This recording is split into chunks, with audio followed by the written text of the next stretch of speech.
Hello दोस्तों, कैसे हैं आप सब। उम्मीद करता हूं आप लोग बहुत अच्छे होंगे, सुरक्षित होंगे। तो आज हम बात करने वाले हैं एक्सरसाइज 1.7 यानी एक्चुअली मिससेलेनियस एक्सरसाइज। इसकी कोई एक्सरसाइज का नंबर नहीं दे रखा है, पर ये जो चैप्टर नंबर 1 है आपका, उसके मिससेलेनियस एक्सरसाइज का ये क्वेश्चन है। चलिए परफॉर्म करते हैं इस एक्सरसाइज को। और इस एक्सरसाइज के क्वेश्चंस जो भी हैं आप लोगों के पास यहाँ पर, ये बहुत इंपॉर्टेंट है दोस्तों, क्योंकि ये आप लोगों के एग्जाम में ज़्यादातर पूछे जाते हैं। बाकी मुझ पर अगर भरोसा नहीं है तो कोई बात नहीं, आप लोगों के जब एग्जाम में आ जाएगा और जब आप ये वीडियो बाद में देखोगे तब शायद आपको अफसोस के अलावा कुछ ना बच जाए। तो इसीलिए कह रहा हूं, बस मैं आपका थोड़ा सा टाइम लूंगा, लेकिन इस चैप्टर के जरिए जो कुछ भी मैंने आपको समझाया था, यानी इससे पहले जो मैंने आप लोगों को 5 वीडियोस प्रोवाइड की थी, उसका एक तरीके से ये रिवीजन वीडियो समझ लीजिए। साथ ही बहुत सारी मिसिंग टॉपिक्स थे, मिसिंग क्वेश्चंस थे जो आपके एग्जाम में आते हैं बट यहां पर आपने एक्सरसाइज में नहीं पढ़े, वो आज हम डिस्कस करने वाले हैं। तो चलिए शुरू करते हैं हमारे आज की इस वीडियो को, जो ऑलरेडी स्टार्ट हो चुकी है। Sets chapter 1 class 11 miscellaneous exercise. हमारे पास यहाँ पर जो क्वेश्चंस हैं, ये मिलते जुलते कुछ क्वेश्चंस हैं जो आप लोगों ने एक्सरसाइज में डील किए थे, कुछ एक्स्ट्रा एडवांस भी हैं। चलो वो भी देख लेते हैं। क्वेश्चन नंबर 1 है हमारे पास, कहता है decide among the following sets which sets are subset of one another. यानी कि कौन सा सेट किसके साथ सबसेट है। यानी आपके पास यहां पर 4 सेट्स दे रखे हैं और कौन सा सेट किसका सबसेट है या कौन कौन से सेट्स किसके सबसेट्स हैं वो आपको बताना है। फॉर एग्जाम्पल कहता है कि आप एक सेट ए लो जिसके अंदर आपके पास ये इक्वेशन यूज हो रही है, यानी अपने आप में ये सेट बिल्डर फॉर्म है, इसका रोस्टर फॉर्म आप बनाओगे। सेट बिल्डर फॉर्म वो फॉर्म होता है जिसमें आपके पास कोई इक्वेशन होती है, कोई रिलेशन होता है, कोई अपने आप में कह सकते हो वर्ड होता है जिसमें से आप अल्फाबेट्स को सेपरेट करते हो। तो यहां पर हमारे पास एक क्वाड्रेटिक इक्वेशन है। क्वाड्रेटिक इक्वेशन के 2 रूट्स होते हैं और वो रूट्स निकालेंगे, वही इसका रोस्टर फॉर्म बन जाएगा। बी हमारा ऑलरेडी रोस्टर फॉर्म में है, सी हमारा रोस्टर फॉर्म में है, डी भी हमारा रोस्टर फॉर्म में ही है। अब अगर ए की बात करो तो कहता है कि हमारे पास जो इक्वेशन है x square minus 8x plus 12, multiply करने पर आपको 12 मिले, ऐड करने पर आपको 8 मिले, तो वो होता है 2 और 6। 2 6 12 और 2 प्लस 6 करेंगे तो आपका आ जाएगा क्या, 8। तो इस तरीके से हमारे पास जो फैक्टर्स बने वो 2 और 6 आए, सॉल्यूशंस जो है वो 2 और 6 हुए। तो फैक्टर्स के हिसाब से सॉल्यूशन की बात करें तो वही हमारा रोस्टर फॉर्म हो जाएगा। इतना आ गया समझ में। अगर आपने एक्सरसाइज 1.1 से लेकर 1.5 तक के सारे क्वेश्चंस किए हुए हैं तो यहां पर मैं क्या कहना चाह रहा हूं आपको सब समझ में आ रहा होगा। नाउ बाकी के सेट्स को हमने एज इट इज लिख लिया। अब आप नोटिस करो सबसे छोटा सेट कौन सा है, इसमें डी है। अब आप देखो कि डी सेट के एलिमेंट कहां पर अवेलेबल है। तो हमने देखा यार डी का जो एलिमेंट है जिसको आपने कहा 6, वो तो बी में भी अवेलेबल है। डी का जो एलिमेंट है वो देखा जाए तो एक्चुअली सी में भी अवेलेबल है, और डी का जो एलिमेंट है वो हमारे ए में भी अवेलेबल है। तो डी सबसे छोटा सेट है, लेकिन उसके सारे के सारे एलिमेंट्स इन दिए हुए तीनों सेट्स में हैं। यानी अपने आप में हम देखें तो डी सबसेट है इन तीनों सेट्स का, इन तीनों सेट्स का सबसेट है। उसके बाद अगर हम उससे बड़े सेट की बात करें तो उससे बड़ा सेट है ए, जिसके अंदर एलिमेंट है 2 और 6, जो अभी मैंने यहां पर बताया आपको। वो 2 और 6 आप देखो तो बी में भी दिख रहा है हमें, वो 2 और 6 सी में भी दिख रहा है। तो एक्चुअली यहां से क्लियर हुआ कि ए जो है वो बी का भी सबसेट है और ए जो है बच्चों वो सी का भी सबसेट है। और हमने कहा डी जो है वो ए का सबसेट है, डी जो है वो बी का सबसेट है, डी जो है वो सी का सबसेट है। अब अगर हम नजर फैलाएं और थोड़ा सा डिटेल में देखें तो बी के जितने भी एलिमेंट्स हैं 2 4 6 यानी 2 4 6 वो अपने आप में सी में भी अवेलेबल है। तो इसका इस हिसाब से देखा जाए तो बी सबसेट हो गया किसका, सी का। तो बाय दिस वे इससे कंक्लूजन क्या निकला कि सबसे बड़ा सेट जो है वो सी है। तो सी जो है वो सबसेट नहीं है किसी का, लेकिन इसके बाकी सारे सबसेट्स हैं। तो देखो डी जो है, ए जो है वो बी का सबसेट है, ए सी का भी सबसेट है, बी सी का सबसेट है, डी ए का सबसेट है, डी बी का सबसेट है और डी बेटा सी का सबसेट है। सी किसी का भी सबसेट नहीं है क्योंकि सी जितने एलिमेंट्स किसी और सेट में है ही नहीं। नाउ अगले क्वेश्चन नंबर हम 2 की बात करेंगे। In each of the following determine whether the statement is true और false. If it is true then prove it and if it is false then give an example. यानी कहता है कि ये ट्रू है या फॉल्स है, ये आपको बताना है। अगर ट्रू है तो आप प्रूव करो कैसे ट्रू है, और अगर गलत है तो एग्जाम्पल देकर उसे सही करने की कोशिश करो, ये कहना चाह रहा है।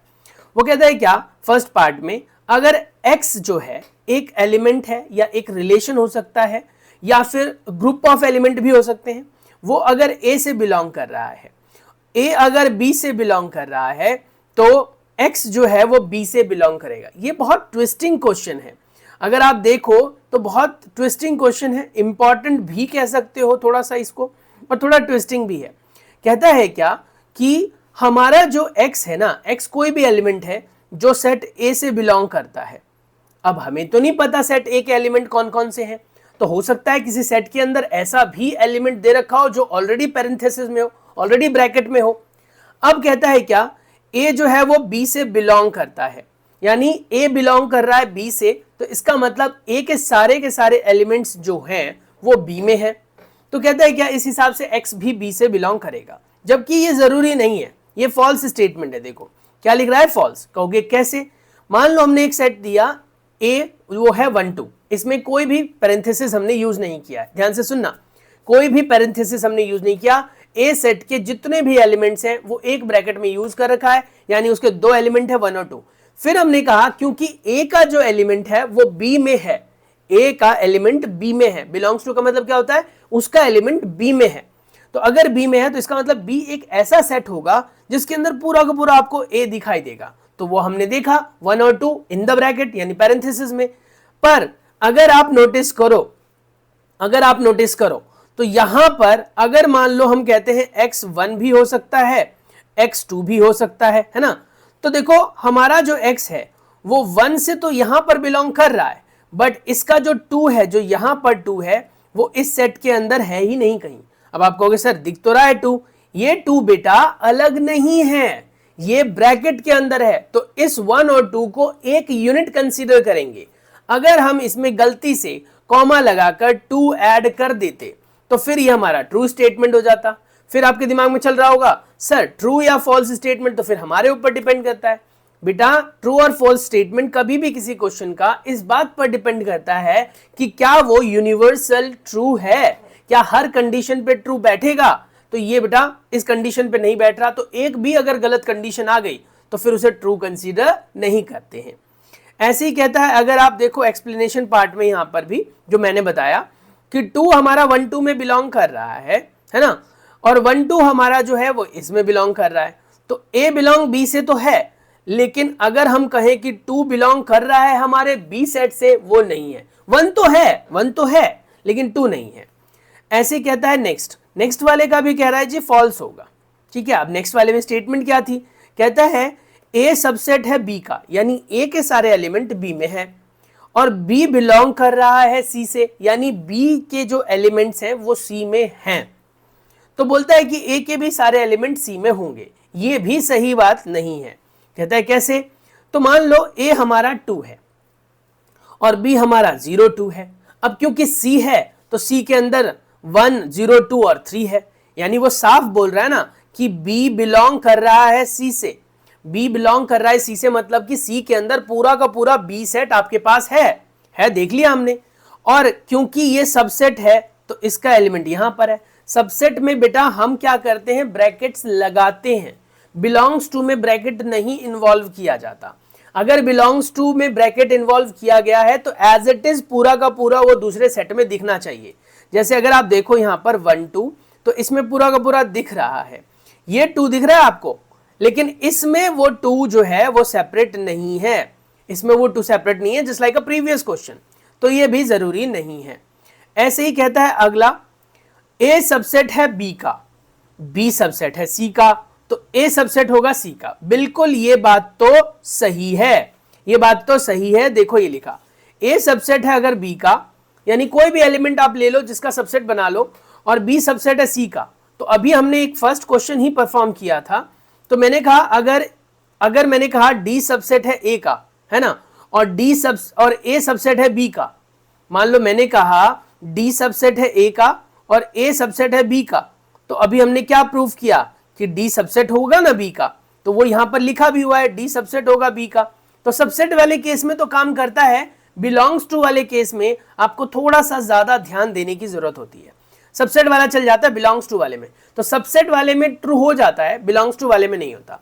देखो इसमें भी अगला भी क्वेश्चन आपसे पूछा है, देखो इसमें बिलोंग्स टू और डज नॉट बिलोंग्स टू का रिलेशन आ जाए या सबसेट नहीं है का रिलेशन आ जाए। वो कहते हैं कि ए सबसेट नहीं है बी का, तो इसका मतलब ये हो गया कि ए के जितने भी एलिमेंट है वो बी में पूरे के पूरे अवेलेबल नहीं है। उसके बाद बी के जो सारे एलिमेंट्स है वो सी में अवेलेबल नहीं है, तो ए के सारे एलिमेंट सी में अवेलेबल नहीं है, ये कहना चाह रहा है। अब ऐसा कोई जरूरी नहीं है, देखो मैंने कहा ए के सारे एलिमेंट बी में नहीं है, पर ये तो हो सकता है ना कि ए के सारे एलिमेंट सी में हो, है ना। अब बी, देखो मैं क्या कहना चाह रहा हूं, ए के सारे एलिमेंट बी में नहीं है, सबसेट नहीं है, तो मतलब ए के सारे एलिमेंट बी में नहीं है, यानी कोई ना कोई एलिमेंट बी से मिसिंग है ए में, या फिर कह सकते हो मिसिंग नहीं है, एक्स्ट्रा है ए में। मिसिंग तो नहीं बोल सकते क्योंकि सबसेट है तो मिसिंग हो सकता है, लेकिन एक्स्ट्रा है। यानी मान लो ए के एलिमेंट मान लिया हमने 1 2 3 और बी के एलिमेंट मान लिया हमने बेटा 1 2 और 4 मान लो, या 5 1 2 4 5, 3 नहीं है तो ए सबसेट नहीं हुआ बी का। अब कहता है बी सबसेट नहीं है सी का, यानी बी सी से बिलोंग नहीं कर रहा है, बी के अंदर जो एलिमेंट्स हैं वो सी में पूरे के पूरे नहीं है, बी के अंदर एक्स्ट्रा एलिमेंट है, ऐसा ही केस एक ले सकते हो। फिर कहता है ए सबसेट नहीं होगा सी का, ये जरूरी नहीं है, हो भी सकता है। इसके लिए एग्जांपल देखो क्या है, कहता है ये फॉल्स स्टेटमेंट है। मान लो मैंने ए ले लिया जिसके एलिमेंट ले लिए 1 2, मैंने बी ले लिया जिसके एलिमेंट ले लिए 0 6 8, अब मैंने सी का एलिमेंट ले लिया जिसमें ले लिया 1 2 6 9। अब मैंने देखा यार बी सबसेट नहीं है सी का, बात तो सही है क्योंकि बी के अंदर जो ये 8 है वो सी में नहीं है, तो बी सबसेट नहीं हुआ। इसके अंदर देखो आप 1 और 2 है तो इसके एलिमेंट पूरे मैच नहीं हो रहे हैं, तो ये इसका सबसेट नहीं है। बट अगर आप देखो इसको तो इसके सारे एलिमेंट सी में तो है, 1 और 2 इसमें भी है और 1 और 2 इसमें भी है, तो ये जरूरी नहीं है, तो इसीलिए ये फॉल्स स्टेटमेंट है। तो according to our consideration a subset हो सकता है सी का, चाहे वो ए बी का नहीं है और बी सी का नहीं है तो भी ए सी का हो सकता है। ऐसे बेटा अगले वाले में भी ये आपके पास स्टेटमेंट है belongs to and does not belongs to वाले केस में, तो ये आप ट्राई कर लेंगे। नेक्स्ट वाला भी ऐसा ही है, स्क्रीनशॉट ले लो, करने की कोशिश करना, नहीं आए तो मुझसे आप कमेंट सेक्शन में पूछ सकते हो। नाउ क्वेश्चन नंबर 3 की बात करें, ए बी सी जो है वो हमारे पास 3 सेट्स हैं और जिसके लिए कहता है ए जो है बी के साथ जब यूनियन परफॉर्म करता है और ए जो सी के साथ यूनियन परफॉर्म करता है तो दोनों बराबर आते हैं।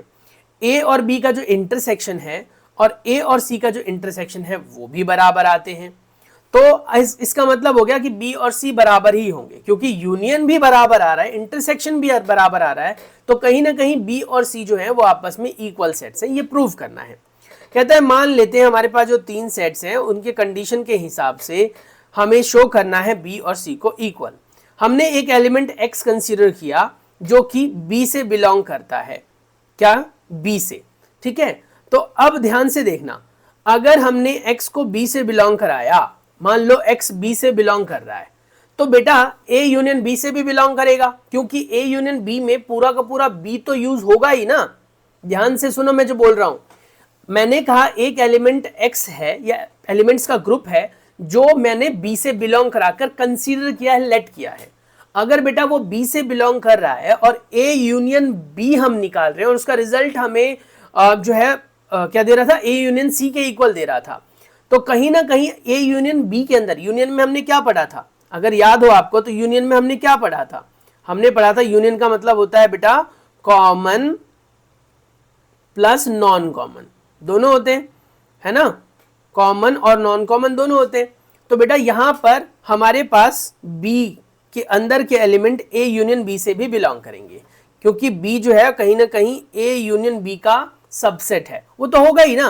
बी देखो कोई भी सेट चाहे ए है बी है वो यूनियन का सबसेट होता है क्योंकि यूनियन में उसके सारे एलिमेंट्स तो आते ही आते हैं, एक्स्ट्रा भी होते हैं, तो सबसेट क्या होता है, पार्ट ऑफ सेट। तो इसीलिए ये ध्यान रखना, कोई भी सेट दो सेटों के यूनियन से हमेशा सबसेट क्रिएट कर लेता है।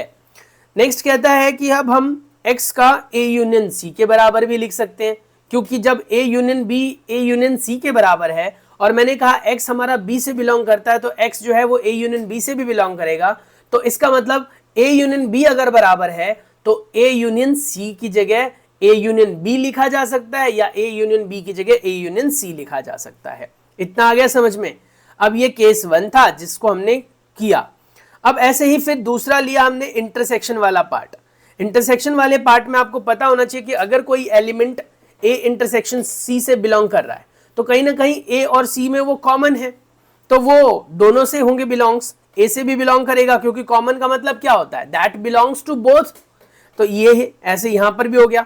तो इससे ये पता लगा कि x हमारा c से भी बिलोंग करेगा और b सबसेट हो गया c के।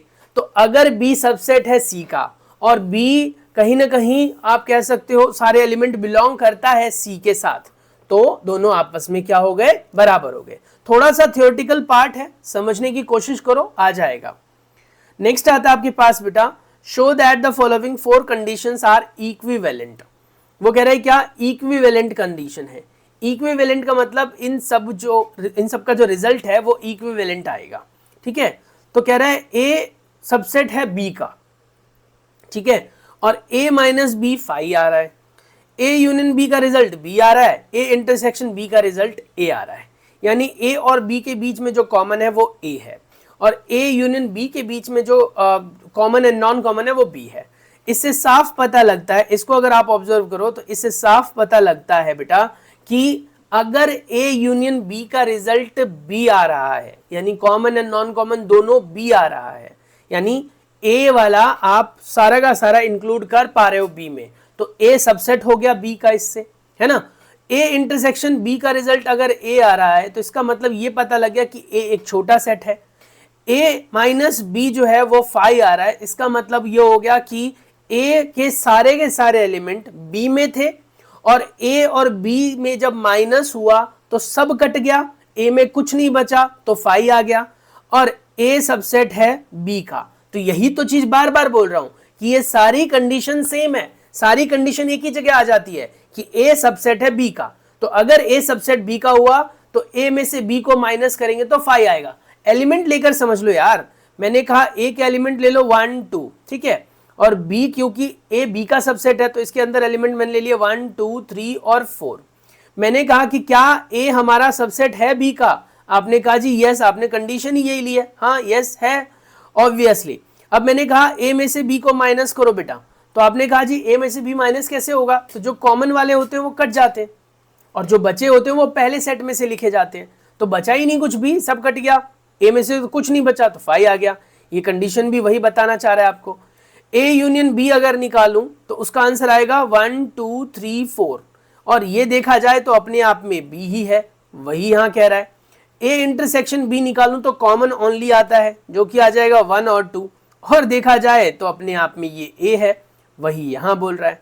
यही सारी चीजें यहां पर एक्सप्लेनेशन के साथ है। देखो पहले हम फर्स्ट और सेकंड को लेते हैं। a सबसेट है b का तो a माइनस बी फाई के बराबर नहीं होगा वाली कंडीशन हमने मान लिया। फिर कंडीशन पूरा फॉलो किया और हमने देखा यार ये तो ऐसा नहीं हो रहा है और इसके बाद क्या हुआ, वो वेरीफाई हो गई सारी चीजें। इसका एक बार स्क्रीनशॉट ले लो आप, जो मैंने आपको थियोरेटिकली समझाया करने की कोशिश करना, और अगर ना आए तो you are free to comment. अगर आपको ऐसा लगता है कि आपको ये चीजें समझ में नहीं आ रही हैं तो कमेंट करो, जिससे कि आने वाले दिनों में मैं इसके ऊपर वीडियो डिटेल में आपको समझाकर बना सकूं। ठीक है, अभी मैं ऊपर से आइडिया दे रहा हूं आपको। Show that A is a subset of B और सी माइनस बी जो है वो सबसेट होगा सी माइनस ए के। अब अगर ए सबसेट है बी का तो इतना तो क्लियर है ना कि ए के सारे एलिमेंट बी में है ना, ए के सारे एलिमेंट बी में, तो सी में से बी का जो माइनस निकलेगा वो बचा हुआ पार्ट सी का आएगा और सी में से ए का अगर माइनस निकलेगा तो बचा हुआ पार्ट इसका सी का आएगा। अब क्योंकि ए सबसेट है बी का तो ए छोटा हुआ, स्मॉल हुआ, है ना, इसके सारे एलिमेंट्स बी में लाई करेंगे तो ये स्मॉल हुआ। अब एक बात बताओ, मैं क्या कह रहा हूं, ये छोटा हुआ। अब मैं किसी छोटी वैल्यू को किसी बड़े वैल्यू में से माइनस करूं तो रिजल्ट तो बड़ा मिलेगा ना, रिजल्ट तो मुझे बड़ा मिलेगा। तो एक्चुअली सी माइनस बी जो है वो लार्ज सेट बनाएगा as compare to C minus B के, ये स्मॉल सेट बनाएगा। ठीक है, अब यही चीज यहां पर हम वेरीफाई करेंगे। देखो मैंने कहा शो करना है सी माइनस बी सबसेट है सी माइनस ए का। मैंने कहा x एक एलिमेंट है जो सी माइनस बी से बिलोंग करता है। अब इसका मतलब क्या होता है, ध्यान से सुनना, बहुत इंपॉर्टेंट बात है, प्रूव वाले क्वेश्चन में ये आपके काम आता है। जब भी कभी भी माइनस होता है तो इसका मतलब होता है बेटा एंड स्टेटमेंट में लिखेंगे एंड और डज नॉट बिलोंग्स टू। ठीक है, माइनस का मतलब क्या होता है एंड और डज नॉट बिलोंग्स टू। तो x बिलोंग करेगा c से, लेकिन क्योंकि बीच में माइनस है तो एंड और डज नॉट बिलोंग्स टू। इतना आ गया समझ में। अब फिर ये वाला पार्ट तो एज इट इज रहा, b की जगह इसने क्या लिख दिया, b देखो क्या लिख रहा है, x does not belongs to a where a is a subset of b, है ना। सो बाय दिस वे हम क्या लिख सकते हैं, अगर a सबसेट है b का तो यहां पर आपका फाइनल रिजल्ट क्या आएगा, a के फॉर्म में आएगा, क्योंकि अगर b से बिलोंग नहीं कर रहा तो किस से बिलोंग कर रहा होगा बताइए। b से बिलोंग नहीं कर रहा तो a से भी बिलोंग नहीं करेगा। मैंने कहा अगर a सबसेट है b का और कोई तीसरा एलिमेंट b से बिलोंग नहीं कर रहा, मैंने कहा जब b से ही बिलोंग नहीं करेगा तो भला वो a से कैसे बिलोंग करेगा, क्योंकि a तो पूरा का पूरा b में से है, तो b से ही बिलोंग नहीं कर रहा तो a से भी बिलोंग नहीं करेगा। एज यहां पर लिखना as a is a subset of b, so that c minus a आ जाएगा एंड हैंस प्रूफ। ये वाला क्वेश्चन आपके सिलेबस से हट गया है, इसीलिए मैंने यहाँ पर क्रॉस लगा रखा है, ये नहीं करना है बेटा आपको। 7th नंबर का क्वेश्चन भी आपका हट चुका है सिलेबस से, ये भी आपको नहीं करना है। 8 नंबर का जो क्वेश्चन है नई बुक में वो 6 नंबर पर है, ध्यान रखना। Show that for any set this, ये one of the most important question है, बहुत इंपॉर्टेंट क्वेश्चन है बेटा, कीप इन माइंड, करने की कोशिश जरूर करना इसे। कहता है क्या, a जो है वो देगा ये result a intersection b, a intersection b में आपको रिजल्ट क्या मिलेगा जो छोटा होगा, और a माइनस b में आपको रिजल्ट क्या मिलेगा जो a में से आएगा, है ना। इसमें क्या आएगा, a या b कुछ भी बोल सकते हो, है ना। इंटरसेक्शन में क्या होता है, कॉमन, a या b में से कुछ भी बोल सकते हो। और a और b का यूनियन क्या आएगा बताओ, यूनियन क्या आएगा, वो कुछ भी हो सकता है, चाहे a से बिलोंग कर सकता है, चाहे b से बिलोंग कर सकता है। तो यही कह रहा है यहां पर केस लगाकर कि मान लो मैंने एक एलिमेंट कंसीडर किया x जो हमारे दिए हुए क्वेश्चन से बिलोंग करता है। मैंने आपको बताया बेटा, याद रखना इंटरसेक्शन का मतलब होता है मल्टीप्लाई, ठीक है, और यूनियन का मतलब होता है प्लस। और ये ध्यान रखना, अगर ये इससे बिलोंग कर रहा है जो कि यहां पर लिखा हुआ है बेटा देखो, तो बेटा राइट हैंड साइड वाले से भी वो बिलोंग करेगा। अगर ये क्वेश्चन आगे कंटिन्यू करना चाहते हो आप चाहो तो कमेंट कर सकते हो, आने वाले दिनों में मैं इसको डिटेल में समझाऊंगा कॉपी पेन पे। अगर आपको वीडियो चाहिए, क्योंकि देखो बेटा सारी चीजें फ्री में मिल रही हैं, लेकिन थोड़ा सा सपोर्ट तो हमें भी चाहिए, तो अगर आपको इसकी डिटेल वीडियो चाहिए तो आप मुझे कमेंट सेक्शन में बता देना, आने वाले दिनों में मैं कॉपी पेन पर इसे समझाकर डिटेल में समझा दूंगा। एंड फिर भी अगर ना आए समझ में तो you are free to join live classes, but live class के लिए कंडीशन होती है बेटा 500 सब्सक्राइबर्स हमें करने होते हैं, और प्लस में कुछ वॉच टाइम वगैरह भी चाहिए होता है लंबी लाइव क्लासेस के लिए, कंटिन्यू के लिए। शॉर्ट्स पर तो लाइव आप आ सकते हो मोबाइल के थ्रू, लेकिन कैमरे के थ्रू आने के लिए आपको ये फॉलो करना पड़ता है कंडीशन, तो उसके लिए थोड़ा सा आपको सपोर्ट करना पड़ेगा। चलिए मिलते हैं नेक्स्ट वीडियो में, तब तक के लिए अपना बहुत सारा ख्याल रखिए बच्चों, stay tuned, take care, bye bye.